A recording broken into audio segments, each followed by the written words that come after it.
Hi everyone and welcome along to Sonic Academy with me, Chris. Today we have another interview for you and we've got one of the godfathers of what we call progressive trance or progressive house, the proper stuff that's really old and used to make 12-minute records. It's none other than the guy called Nick Warren. Nick, are you there?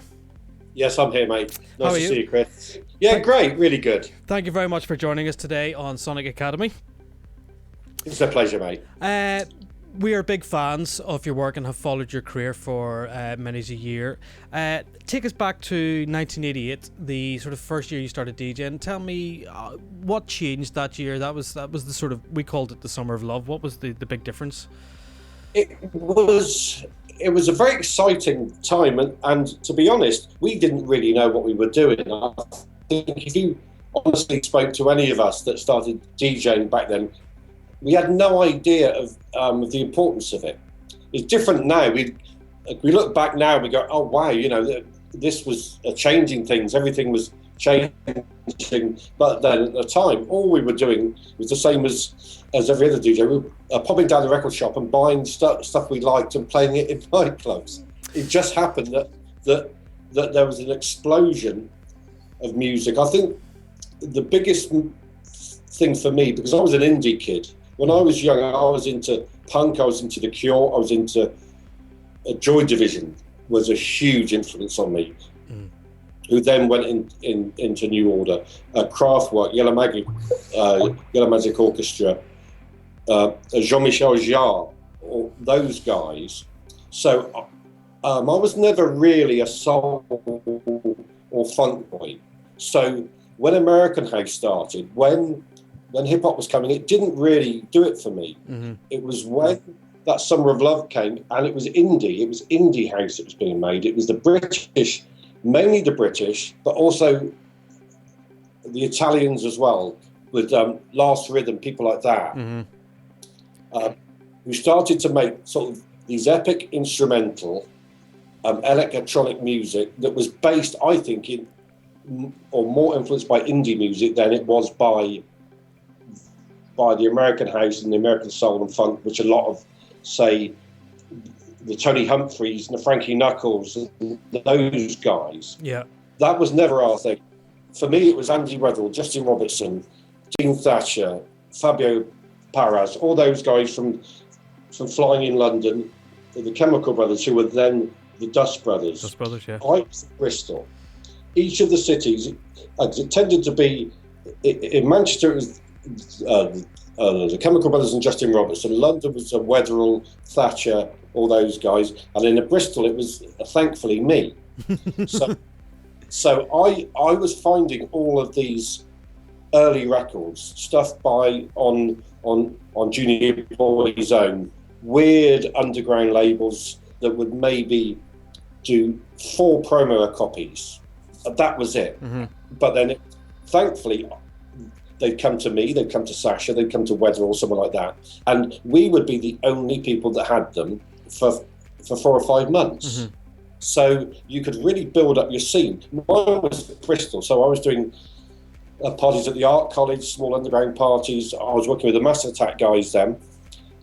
Me and Daddy G from Massive Attack were like DJ partners, and when they made their Blue Lines album, they asked me to be their tour DJ, which was a great step for me. I got to tour the world with my mates and play for 2 or 3 hours before the band came on. So my job was to set up the room, not to smash it, not to play anything major or big, but just to get the crowd in that space where the band could walk on stage and boom, it would be perfect. So for a DJ, it was a really good. I was really, really lucky. I was in the right place. Definitely, you definitely were right place, right time, and just one of those lucky that you had the appetite for the music and friends had the appetite and the skill. Can I talk a bit about Bristol itself as a city? It's created some of the most unique music in the British Isles. It's not known for its pop exports, but these really dark, left of field acts. Why do you think Bristol does that? It's a multicultural city. It's got a tiny club scene. Mm-hmm. It always did. When I was running or me and some mates, we had a club called 98 Proof, which was me and a guy called Ian Dark, who was a DJ back then, who used to play sort of soul and funk and some hip hop, and Danny G from Massive Attack. We got to #1 club in the country in DJ Mag. They did a weekly chart, the best clubs in the country. We got to #1, and nobody used to come. We would get 50 or 60 people coming. All the hype was there. Yeah. All the hype. We got people from DJ Mag to come down, and they had a great night with us. But then we had nights. I remember one night, because we used to have the microphones there. It was me and Daddy G DJing. We had a Tricky 3D from Massive Attack on microphones rapping, and Bjork came in and sang a little bit. And we had about 50 people turn up. Oh my God. And we lost, So there was this whole image of Bristol as this real hotbed of people working together. Nobody really worked together. Mm-hmm. And no one talks about it now, really. But then it's like Porter said, a Massive Attack wouldn't really speak, and they were very competitive. Everyone was really competitive. Lots of stuff was coming out, but no one really helped each other. And was it just competitive? They wanted to be better. It wasn't. Yes. It wasn't that there was sort of, rival. They didn't like each other's music or anything. No, it was nothing like that. It was almost like people were frightened to let other people hear what they were working on, in case they'd lose or get ideas stolen. And no one would really do that. But then I think it was because I think that the reason that style of music came was there's a big Afro-Caribbean community in Bristol, mm-hmm. And in the centre of Bristol. So lots of the clubs were in those areas where there was a really good and strong ethnic mix. Mm-hmm. So clubs like a Lakota or the Tube Club or the Dugout, on a Monday it might be a drum and bass, on a Tuesday it would be house, on a Wednesday it would be techno, next night would be hip hop. So it was very spread on the mix of music, and we would go and we'd go and listen to say Left Field on Wednesday, and then some dub reggae in a blues club on a Thursday. So you got all these influences from everything, rather than just strictly, which there is to a certain extent now. Nightclubs are known for a certain sound of music more these days than they used to be. You were working in a record shop in Bristol, and a young Judy Western comes in, and the partnership is born. How did that come about? Well, Jody was had a hip hop act with his younger brother Sammy, and they used to come in and buy all the NWA 12-inch imports. Because he's really gangster, Judy, isn't he? Yes, he's a gangster. He used to come in with his Kangol cap back to front. Yes, he was a b-boy. Yeah. But then at the same time, he was making some very experimental sort of what you'd call now a jungle, but it was just really fast techno, mm-hmm. Like 160 BPM, 150 BPM, a breakbeat stuff and stuff. And obviously that wasn't my thing. But then I didn't really know what I was doing in the studio, so I was looking for somebody that I could work with on a sort of new Bristol sound, which is, my idea was to take the influences of the breaks and drum and bass and mix that with a sort of a Balearic house, mm-hmm. and basically do almost like a Bookham style, a drum and bass style music at 130 BPM, which was the house tempo there, mm-hmm. which was the gift. Yeah. The basic gift is a drum and bass record, really slow, that's got an open hi-hat all the way through it. Because they don't do that. Those open 909 hi-hats, they don't do that in a drum and bass. It's much more skippy. So we took that straight house vibe and put it into a slow drum and bass track. And so I used to see Jody's dad, because Jody's dad was a bit of a party guy. And I had a chat with him, and he said, look, come around to the studio, because we only lived sort of less than a quarter of a mile from each other. So I went in the studio with Jody, and it just worked. It worked really well. So and we're still at it. I was going to say, and we're just talking off air there. At the moment, you're finalising album number 5. Would it be? Yeah, it is, and it's sounding really good. All the tracks are done pretty much. We're just going to do the mix downs next, get it all up together, and then decide where we want to put it out, really. But we did the first live show this weekend in London, and it went really well. So yeah, it looks good. What's the live setup? Talk us through what you do now as a live act. It depends where it is. It's much harder in budget. Yes, and space, to be honest. Okay, because going into nightclubs, into a DJ booth, because lots of places now it's a DJ booth, so it's really hard to go in there with all your synths. So what we're doing, like for clubs, is we've got the Roland SP DX drum pads. I've got the System 1 Roland keyboard. Then we've got CDJs in the clubs. So we strip out the backing track so they're quite stripped back, and we're mixing those as DJing and playing samples in over the top as well as the keyboards and the drums. For Glastonbury, because we're doing the Glastonbury this year, which you're the first to hear about. No one knows about that yet. Wow, cool. Because we're doing the Glade stage on a Saturday night, so there we'll up the ante a bit more. We'll take the synths down with us, and it'll be a much more of a live thing. Got some great visuals done for us this time, so the production looks really good as well. Let's talk about Way Out West. I mean, I talked to Judy about it as well, but I think the thing that blew me away when I was learning my craft at that stage, and Azure came out and Dominator, and it was just this incredibly punchy wall of sound. Did you know the day in the studio, were you kind of, you're a DJ, do you go, this is just going to absolutely kill it? Normally it's my foot. Right. He looks at my foot, and if I'm going, and if it's bouncing up and down like that, then he knows that we're on point. But then it's a Bristol thing. It's all about the bass and drums. That's the main thing. Get a really stronger bass line. Get the drums sort of powering along. Even if it's slow, it's still with power. If you look at Portishead or Massive Attack, their drums are really heavy. And so that is always our goal as well. Make everything really heavy, but then to bring all that melody in over the top as well. And then you went on to, after I suppose early 90s, was it, you moved then to a pioneering residency up in Cream, and that was that was the real start of everything, wasn't it? Yeah, it was. It was, and to be honest, again, it wasn't the easiest of residencies. I was there if I was in court. His room was the one, to be honest. Yeah. So it wasn't always easy for me. I'm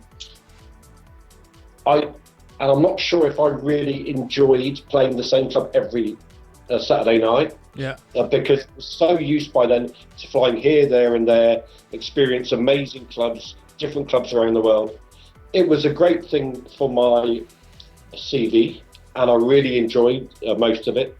But some of it was hard work. You know, it sounds mad to seem as if I'm moaning about playing at Cream at the peak of it. But then, you know, it wasn't always easy. Yeah, I mean, I think everybody understands it. You know, these things on the outside look glamorous and you know, really sexy and stuff, but there is underlying sort of things that happen, and it is, you know, you're dealing with big personalities and egos. How did that form? How did you develop that? How did you approach? Did you just turn up with records and go, I like this record, this is what I'm going to play? Or was there a bigger overall plan to try and develop the Nick Warren brand and try and develop Cream?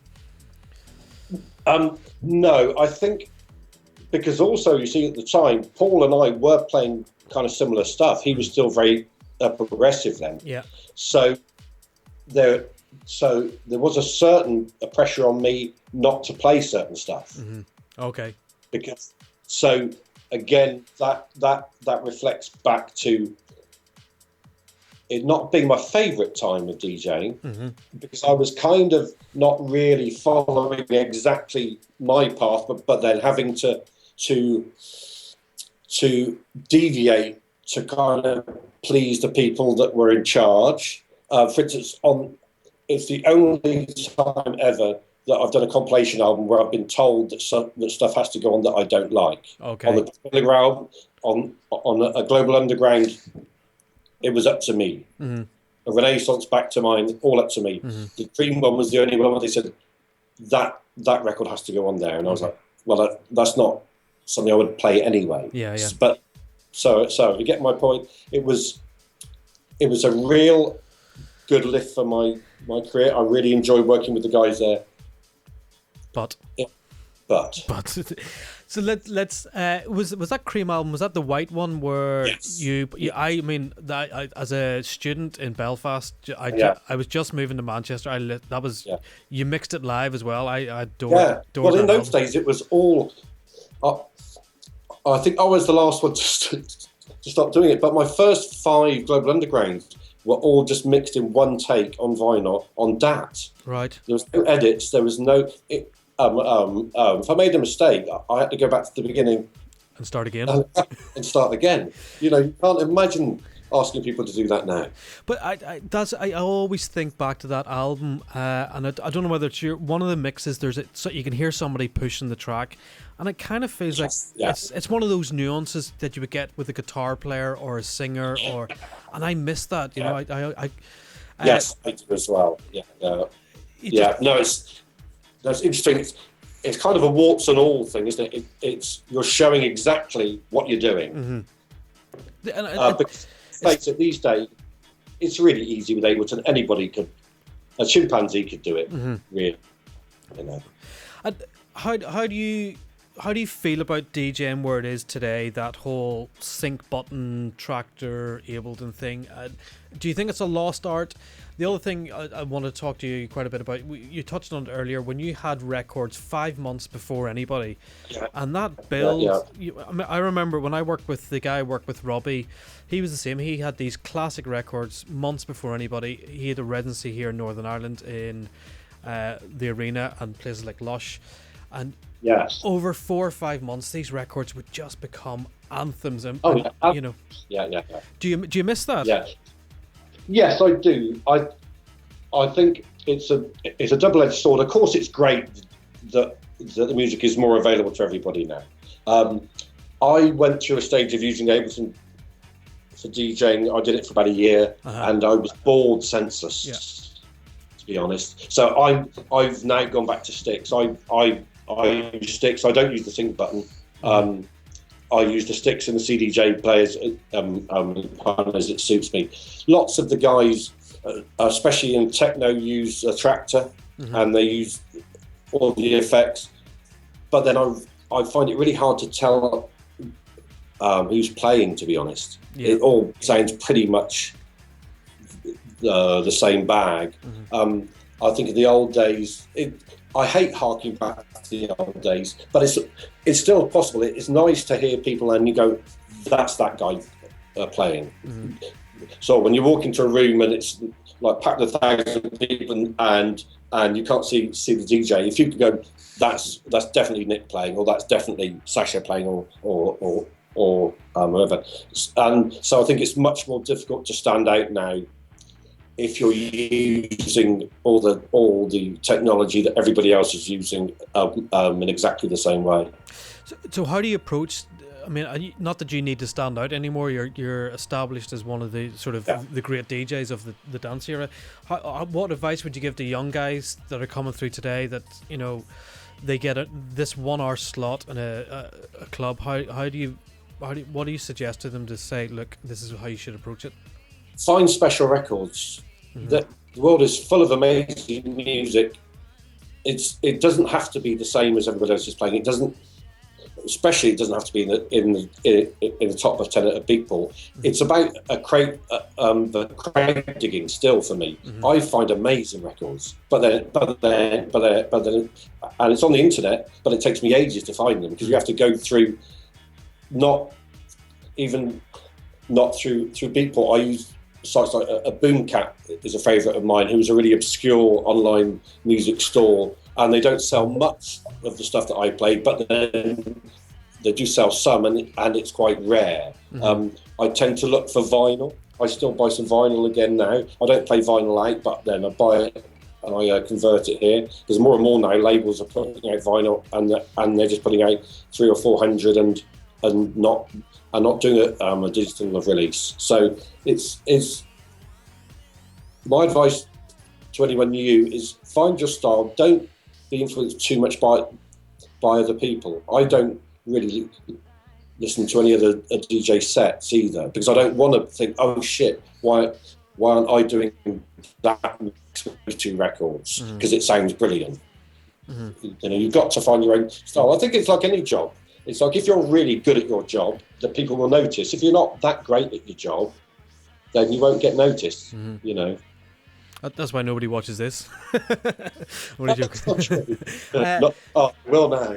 Let's go back to. I mean, when you were, I'd had admired you guys were my hero when I was producing. I'd always wanted to produce the big epic Sasha Digweed, Nick Warren track. Yeah. Did you feel at the time, you know, did you feel like gods, or were you all mates, or was there a sense of rivalry? Really good. It was really good friends. It's a shame because obviously back in the old days we would all end up playing the same places, so Creamlands and Homelands, but even clubs, say Lush. We'd go to Lush and it'd be me and John, or me and Sasha. We go to the Pod in Dublin, or Redbox, or anywhere. But then these days you tend not to see so much of each other. But it was really good fun. But then also it was all new. So if you think of John and a Sasha and say me or Okafold or something, so we were headlining festivals like top of the bill. The people that are headlining now are getting like $250,000 to play for 90 minutes. You know, we were nowhere near. You know, it was like $3,000. You know, it was not big money, but it was never about the money. So there was no management company, there was no agency pushing to get as much cash out of people as possible. We were doing it because we had some really great music that was made a lot of the time by our mates that we wanted the people to hear. I remember Sasha turning up with, we would go and spend £300 or £400 a week on acetates because someone like Evolution or would send us a DAT tape of their you pressed on an acetate to play maybe 10 times only because we loved the music, and that's kind of changed a bit now. There was definitely, I mean, I've said it a few times, it felt like it was the last big youth movement, those travelling up and down motorways, going to the illegal raves, trying to outmaneuver the police. It was days before mobile phones and internet, so we'd know you had to go wait by phone boxes to find out where the big party was happening.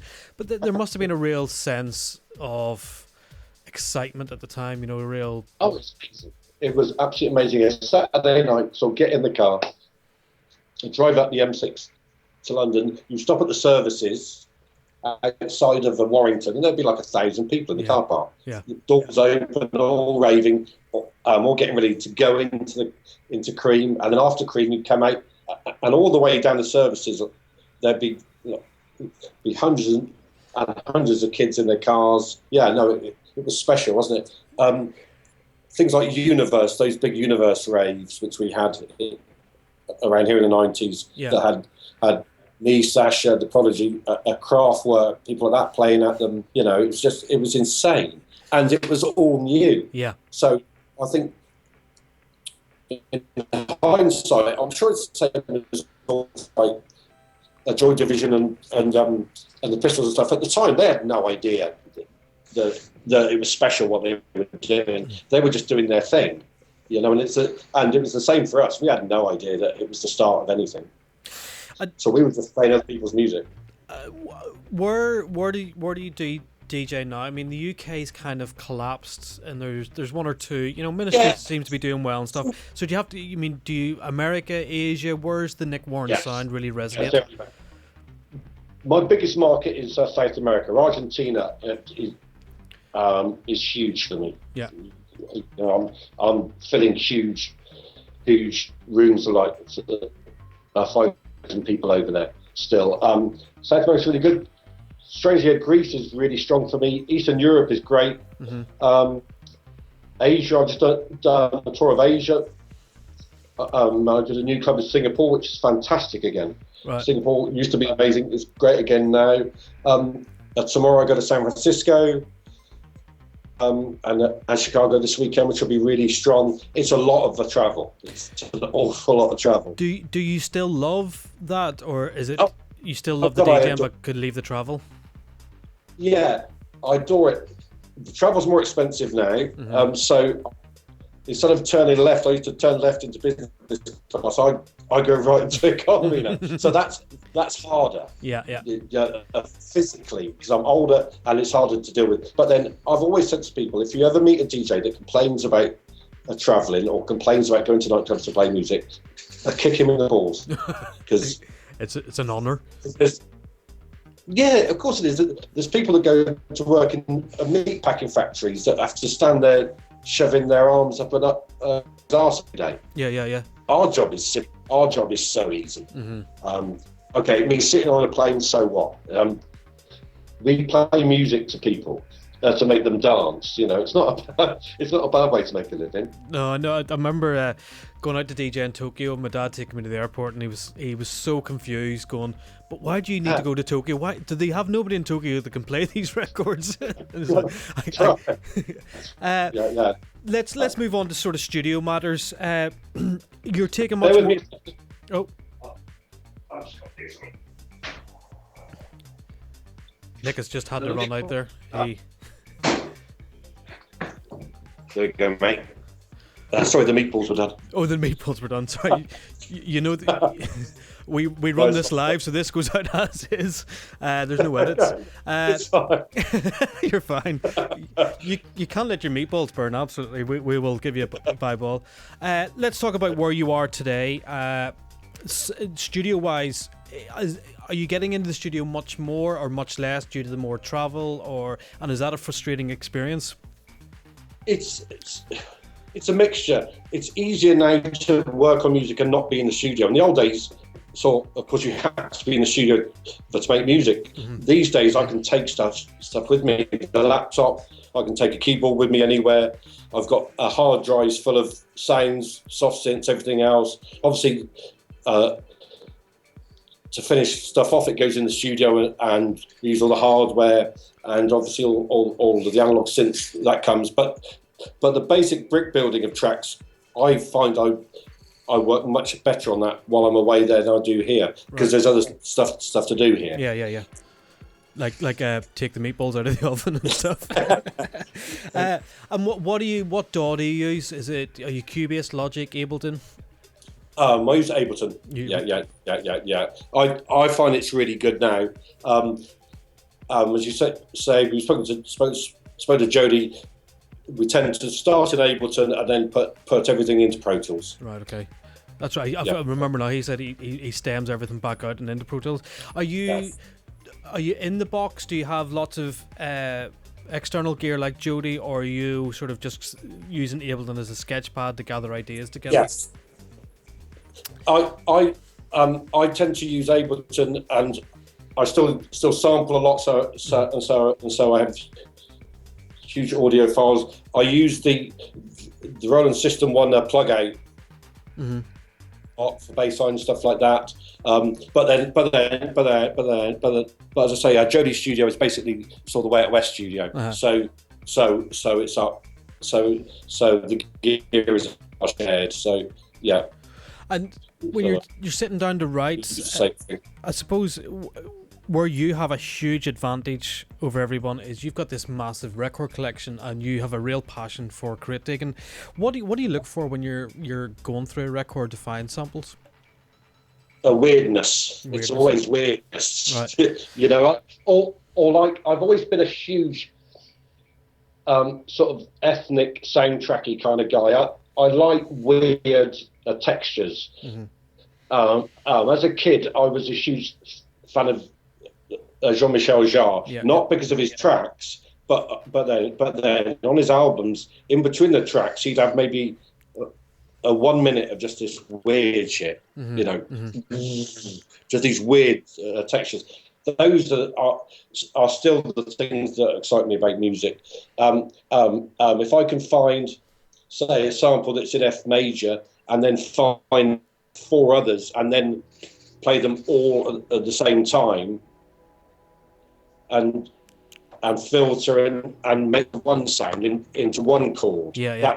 That's what I enjoy doing. Really manipulating audio. That's the thing I enjoy most. So that's your bag. Is it you're finding these samples and really stretching them and Yes. messing them up and then trying to get another use out of them. So it's kind of I like that kind of you feel kind of sneaky and bad because you're going, this is somebody else's work, but I've manipulated it and nobody's ever going to know what it is except for me. I remember some of our big hits had samples of Spooky in them and Sasha, and nobody could tell. And I felt sort of devilish doing it. It was real silly. But now I find it's like, but then that was always the joy of record collecting as well. It's like we used it sort of a couple of times in a on the second Wet West album, because I found an album on vinyl of a Mexican child burying his father with a shovel. It's to this kid and crying, both sides of the album. Oh my but then some of the sobbing, it just, if you can turn it into a sample, it's just the most amazing. And it's stuff like that still excites me. It's slightly old school, using samples, but then I think it's a lost art to a certain extent. I think definitely there's a movement back to that because it's so unique and it's so different that it's not just saw waves and filters and stuff, that you can really get these, as you say, textures and it becomes your own brand. Moving on to records that recently, like Sad Robot. I was talking to Guy earlier on. It's got this classic progressive sound. I got it that the Americans have hijacked the progressive name and that EDM stuff gets called. Progressive to me is 10-minute records. Was it conscious that Sad Robot was harking back to those sort of classic Renaissance-y areas, those Global Underground albums? Both Guy and I love that build. Don't do anything too stupid. Don't suddenly go off on a huge epic hands in the air, but just get a groove, get a bass line, get good drums, and just make it build over 7 minutes. And that's the sound that I've always loved. And I think that for it's been a joy working with Guy. We're working on a new track at the moment because we both get it. But with lots of people where your mates, you think it'll be really simple and they just don't get it. Me and Guy, it's not the same as Way Out West. It's not. It's a very different sound. I want to do with Guy. It's almost like a progressive, a techno thing. So it's taking both those elements and sort of mashing them together. But the Guy's very clever. Right. In studio terms. Yes, yeah. He can build energy from a very simple effects and stuff, and just he gets it. He gets what works on a dance floor really well. You can instantly tell that in the productions that he doesn't kitchen sink things. He's just what's there is right, and what's there is absolutely perfect. And you just exactly. And there's the same on his album. Yeah, that's what I loved about the album. The album was just, there's nothing ballsy or as you say, hands in the air or real twist. It's just rock solid. It's like the equivalent of Kings of Leon when they do a rock song. There's nothing clever. It's just solid. And that's what Guy says to me. How does that stuff work in the dance floors at the moment? That more elongated progressive sound. Is it starting to resonate with the audience or? but I'm a luckier really because I get to go around the world and the DJ, so I never really play anywhere. Like I go to Argentina twice a year, I go to America 4 times a year, but then I tend not to overdo it. So when I go to play, my fan base comes out very well for me, thankfully, and so I can just do my thing. And I find that a Sad Robot, for instance, has smashed it everywhere. Yeah. And I get emails from friends who work in different styles of the club, and they go, look, that record just smashes it. And it's just one of those tracks, really. It just resonates. Yeah. Tell me about arrangements. It's something I really struggled with because I used to make 11-minute records, and now they're 6.5. How have you changed? How have you changed your approach to arrangement? Arrangement now, I still work in a very simple way. It's like, you know what it's like when there's a drop down and a build up, and you're expecting the kick to come in, and the guy's been so smart that no, just as you expect it to come, it doesn't come. You have to wait another 4 bars. Yeah, that's really annoying. That's really so. Just do what works. Yeah. Do what works. You know, it's like I tend to work sort of around a 32 bar thing. Even I find just keeping a groove and just varying even the quantizing on your hat slightly. Not changing very much at all. Just shuffle a little bit every 16 bars. Just change the hi-hat so tiny. It's even almost indecisible, but then it does increase the energy. And just change the drums a little bit, but just keep things rolling. That's an incredible. I've never thought of doing that every 16 bars, just slightly offsetting the groove a little bit more and trying to just a little bit, and especially near breakdowns, just stutter the hats a little bit. Bedrock, Nick Muir and John Digweed used to do this really clever thing, and they would bring in another open hi-hat, just bring it, and then just drop away in the middle. Say every 32 bars, and it just brings an energy which we go more, and then it's gone again. So it's not going to come in all the way through, but just it's one of those things. People, when they make music, they spend so long doing it, and it's a very hypnotic and almost numbing experience making dance music, because you end up, if you've been working for hours and hours on the same thing, you stop listening to it really. And at times I've done it, that's done, and then a month later I'm like, well, I didn't do anything here. You know, and I always like finishing a track, going away, not listening to it for like 5 days, and then go back again and work on it again. Because way too much music now is made fast, finished fast, and released fast. And so there's no quality control. There's no. I think if you make a piece of music, at least put it away for a week and don't listen to it, and then come back, sit down in the studio or with some cans on and go, is that perfect? And it's not, and go back in and work some more on it. I'd much rather. So I think you can instantly tell the flaws once you've left it for a week and you come back and these things jump out at you, and you can instantly make good decisions. That's one of the downfalls of a lack of A&R really in dance music these days, when it's very rare for any label to tell a producer once he delivers a record, go back and change this, go back and change that section. When we made a genre, Deconstruction, James Barton, who was at the owner of Cream, he was head of A&R at Decon then. He turned down a genre 11 times. Right. 11 times. He said, no, it's not right. He said, it's a great record, but it's not right. And he sent us back to Bristol. We turn up at BMG in London, the office. Yes, we cracked it. James, it's amazing. He'd sit there and go, no, it's not right yet. I make us go back over and over again. And we swore about him. We we said he was a Whatever.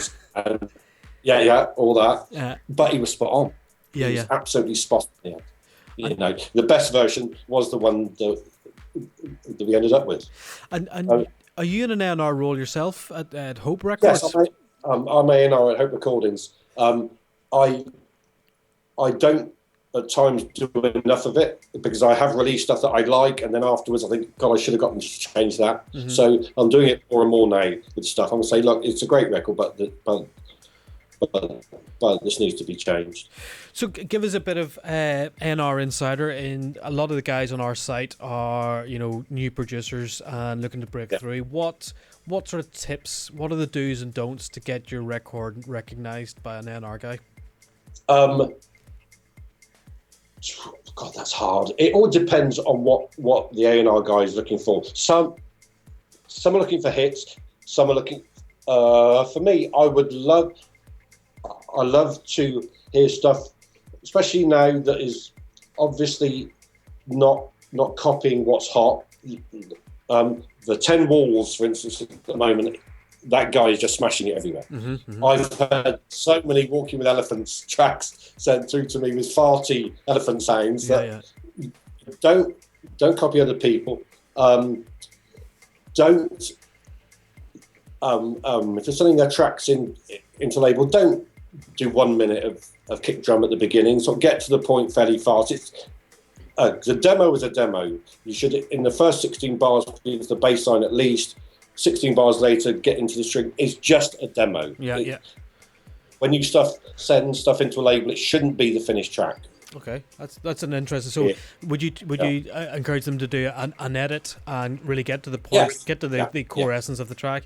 And what about when you look at a track? Are you looking at social media stats and stuff as well? No, right, not at all. Which might be a mistake. No, but then, first and foremost, I'm a DJ. So if someone sends me a record and I'm like, I cannot wait to play this weekend, it's always a good sign. Mm-hmm. So pick your labels as well. I get sent EDM. Yeah. I get guys saying, "Oh, please listen to my new track for your label," and it's like a screaming EDM record. Yeah. And they're wasting my time. I don't mind that, but then they're wasting their own time. They will find it soul destroying if they get no feedback from anybody, because you don't get feedback, obviously. Mm-hmm. And how is the record business? It's changed. It's changed so much. How do you still survive and still keep a label going in this day and age? I've taken no money from Hope Recordings in 8 years. There you go.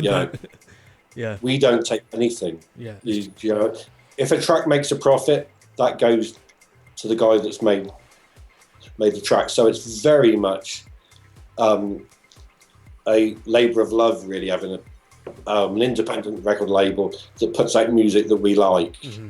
You know, we made a profit last year, which is the first year which we've made a profit for about 5 or 6 years. Mm-hmm. But we looked about 5 years ago. We had a release which we sold about 3,000 copies. So we did a torrent site search. There were 620,000 illegal downloads. Right. Yeah. You know, it's really tough. Mm-hmm. And when Jodie and I started, we went to London, we signed a record deal, we had a publishing deal. Deconstruction gave us a lump of money, our publishing company gave us a lump of money, so we could both stop work, we could both build up the studio, we could make an album. We can't, no young kid, unless it's very rare, is going to get, say, 100 grand to say, okay, make us 3 albums over the next 5 years. Mm-hmm. Okay. So what tends to happen is I meet very talented young men and women that make music. They make about 4 or 5 amazing tracks, and then they realise that's not going to pay their rent or their mortgage or buy their kids' nappies. Mm-hmm. So then they get a full-time job, and they try to make music as well, and then in the end they stop making music. Mm-hmm. So that's the downside of it now.